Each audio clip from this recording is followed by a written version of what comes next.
हाँ दोस्तों, आज की कहानी है प्रेमिका के गुजर जाने पर क्या रवि ने दूसरी लड़की से शादी किया। कहानी अगर पसंद आए तो वीडियो को लाइक और सब्सक्राइब जरूर करना। चलिए कहानी शुरू करते हैं। रवि अपनी भाभी कविता और उनकी सहेली निशा की सारी दलीलों को नज़रअंदाज करते हुए शादी न करने की जिद पर कायम रहा। मानवी से जुड़ी यादों के कारण अब किसी लड़की की तरफ देखने का मेरा मन नहीं करता। शादी न करने का मुख्य कारण दोहराते हुए रवि का गला भर आया था, पर मानवी अब जिंदा नहीं है। निशा ने उत्तेजित लहजे में उसे याद दिलाया, जिंदगी में हुए किसी एक हादसे के कारण इंसान को अपनी जीवन धारा को रोक नहीं देना चाहिए। मैं मानवी की यादों के सहारे सारा जीवन गुजारने का फैसला कर चुका हूँ निशा भाभी। कविता ने एकाएक नियंत्रण खो दिया और गुस्से से भरी आवाज में अपनी सहेली से कहा, निशा, इन जनाब के साथ मगज मारने से कोई फायदा नहीं। अच्छा ही है कि ये शादी करने से इनकार कर रहे हैं। इन जैसे जिद्दी और नासमझ इंसान के साथ शादी करके कोई लड़की खुश रह भी नहीं सकती। अब तक खामोश बैठी निशा की छोटी बहन निर्जा एकाएक भावुक लहजे में बोल पड़ी, ऐसा मत कहो कविता दीदी। इन जैसे संवेदनशील इंसान की जीवन संगिनी बनकर कोई भी लड़की खुद पर गर्व करेगी।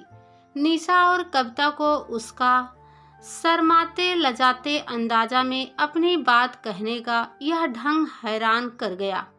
रवि भी उसके चेहरे को उलझन भरे अंदाज में पढ़ने की कोशिश कर रहा था। निर्जा, तुम तो मानवी से जुड़ी सारी कहानी अच्छी तरह जानती हो।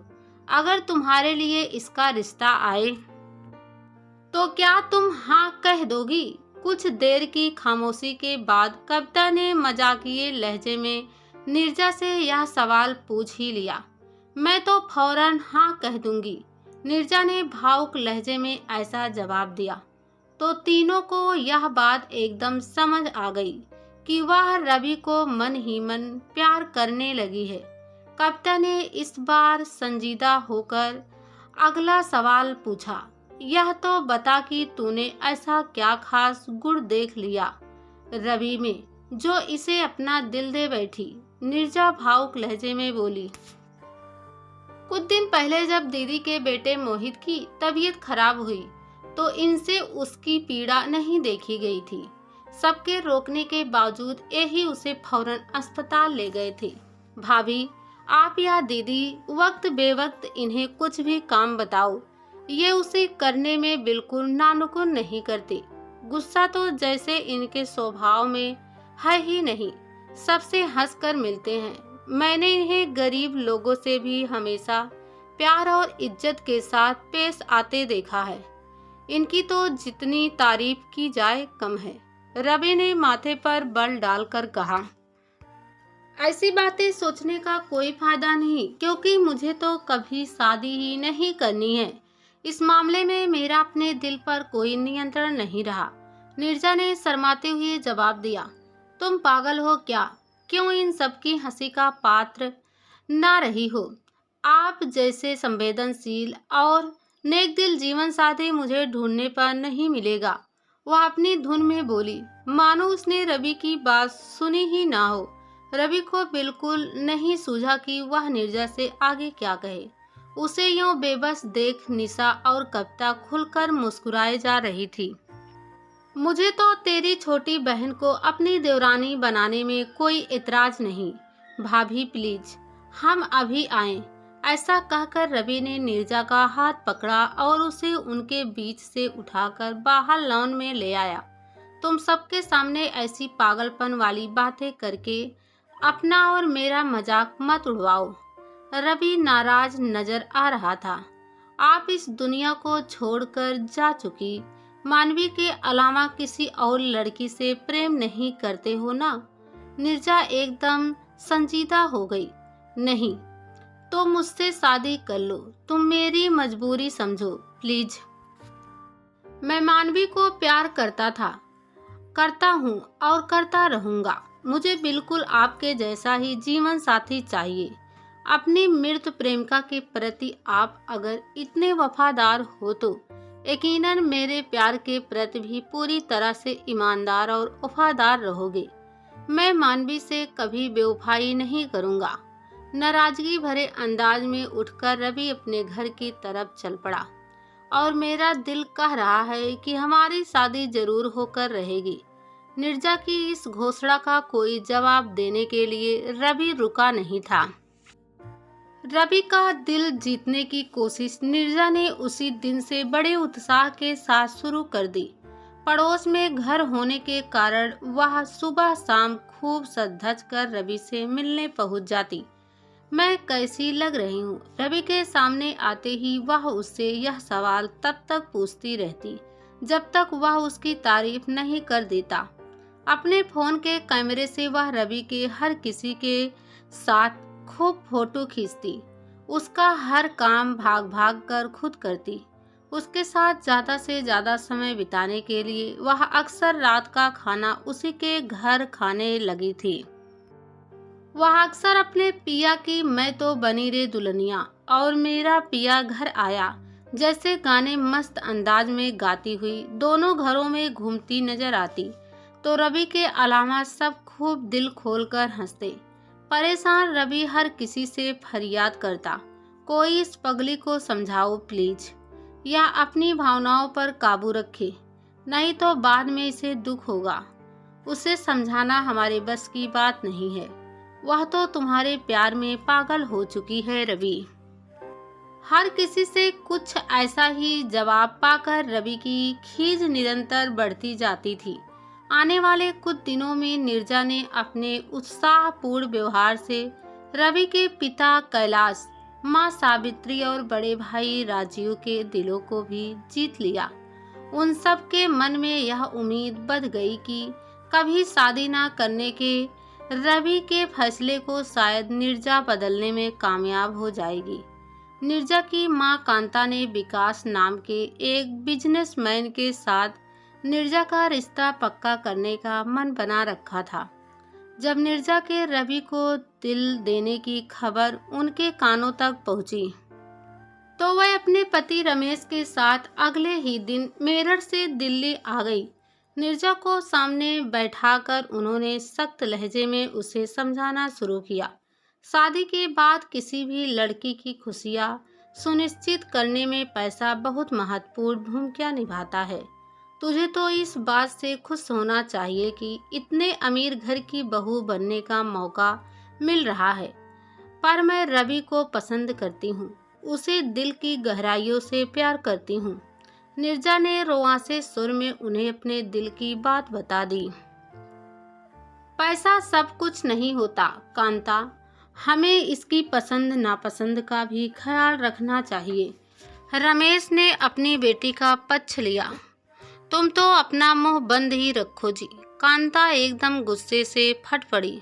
तुम्हारे साथ पिछले 3 साल से मैं अपने मन को मारकर कैसे जी रही हूँ यह मैं ही जानती हूँ।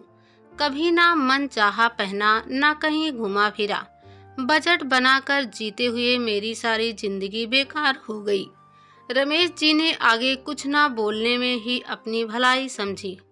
कांता ने उनसे ध्यान हटाया और अपनी बेटी को गुस्से से घूरते हुए कहने लगी, अपने इस प्यार और पसंद के पागलपन को गोली मार और मुझे बता कि विकास के मुकाबले क्या है इस रवि के पास। 3 कमरों का फ्लैट जिसमें वह भैया भाभी के साथ रहता है और खटारा सी पुरानी कार। अरे रवि जितना साल भर में कमाता है उतनी तो विकास की फैक्ट्री 1 महीने में उसे कमा कर देती है। तो जिंदगी भर ऐश करेगी उसके साथ। नीरजा चिढ़कर बोली, माँ मेरी नज़रों में विकास एक अहंकारी और रूखा इंसान है जो अपनी तारीफ खुद करके सबको बहुत बोर करता है। उस काबिल लड़के में जबरदस्ती बेकार के नुक्स मत निकाल।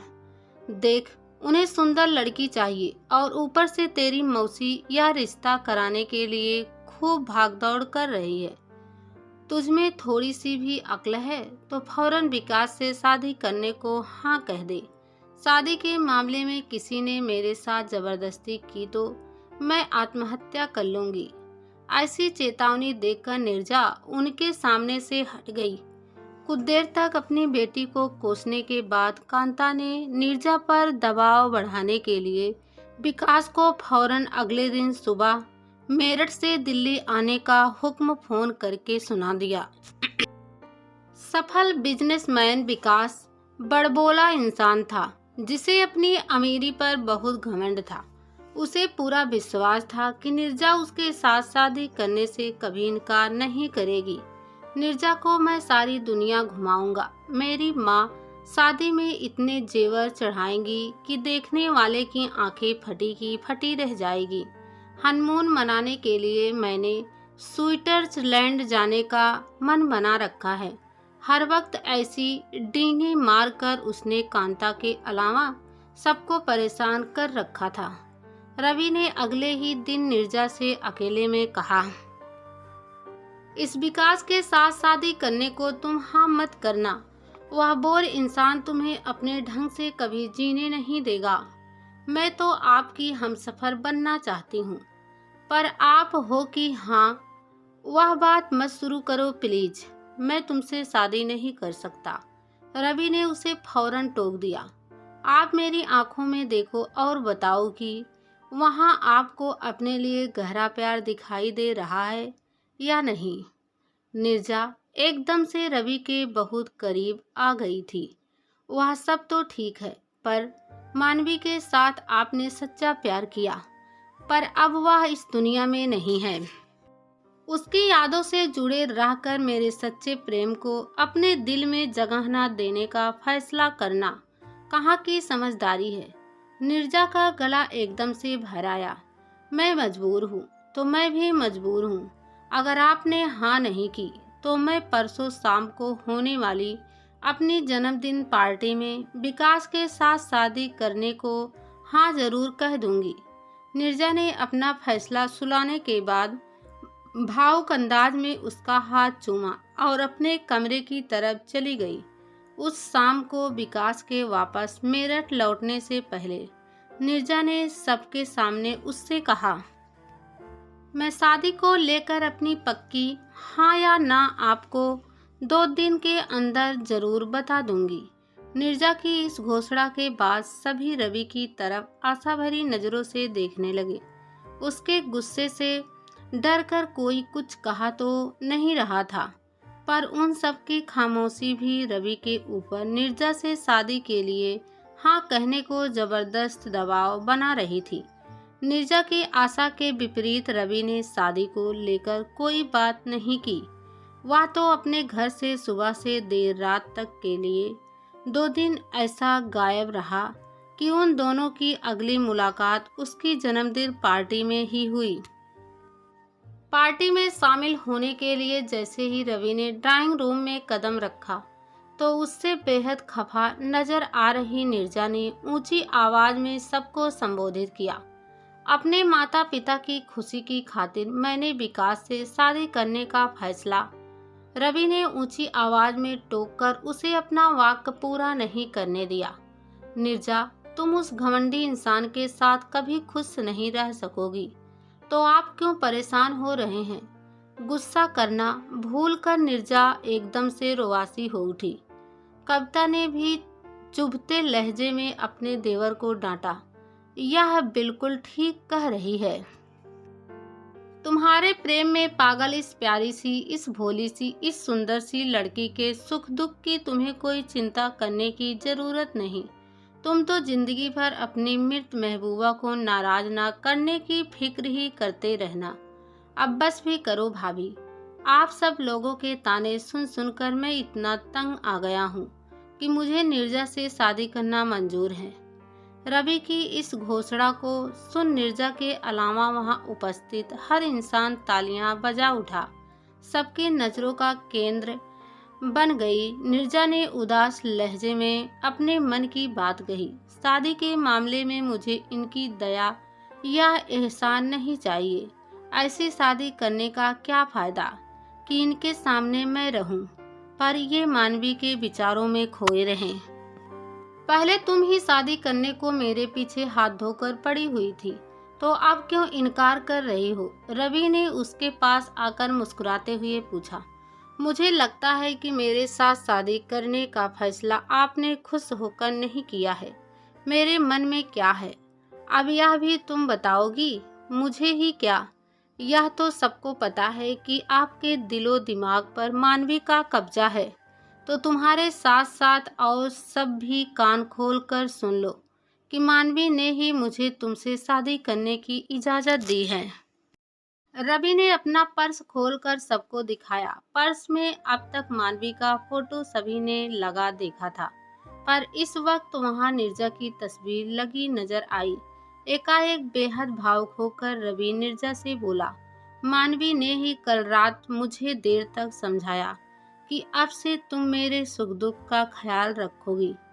कल रात के बाद से मैं आंखें बंद करता हूँ तो उसकी जगह आप मुझे तुम नजर आती हो। मुझसे शादी ना करके क्या तुम मानवी को कष्ट पहुंचाना चाहोगी? मैं भला ऐसा गलत काम क्यों करूंगी?